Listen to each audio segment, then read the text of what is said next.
সুপ্রিয় দর্শক, আপনাদের মাঝে আবার উপস্থিত হলাম আমি লিজা।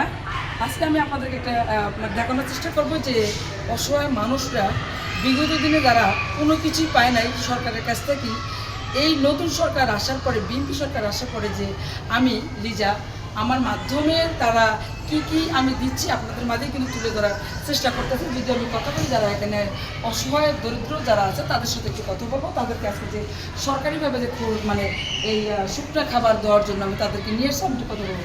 জি আপা, কেমন আছেন? এই যে আপনাদেরকে যে সরকার থেকে যে খাওয়ান দিচ্ছে, আপনারা কতটুকু খুশি? আমরা অনেক খুশি। সরকার থেকে আমরা অনেক কিছু এবার পাইলাম, কিন্তু এতদিন পাইনি। এই টাকার মাধ্যমে পাইলাম। জি আপু, আপনাদের কেমন লাগতেছে এই যে সরকারি খাবার আপনারা পেয়েছেন?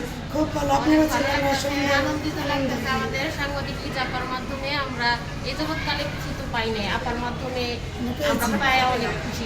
বিএনপি সরকার আসার পরে আপনার খুশি কি? হ্যাঁ, অবশ্যই।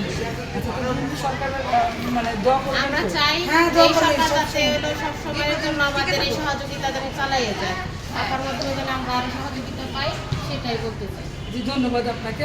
তো দর্শক, আপনারা দেখতে পাচ্ছেন যে যারা তাদেরকে আমি শুকনো খাবার নেওয়ার জন্য আমি কিন্তু সেই সকাল থেকেই দৌড়াচ্ছি ইউনুস স্যারের রুমে, এখানে সেখানে শুধু দৌড়াচ্ছি তাদের এই কিছু দেওয়ার জন্য। আসলে এই কয়েকজনের ভিতরে আরেকজনের জন্য কিন্তু আমি একটা পুরো ঘর পাস করে দিয়েছি। হয়তো বা আগামীকালকে এটা সাকসেস হবে ইনশাআল্লাহ। আপনারা সবাই দোয়া করবেন আমি যতদিন বেঁচে আছি এভাবে যেন অসহায় মানুষের পাশে দাঁড়াতে পারি। লিজা খান, সাভার উপজেলা।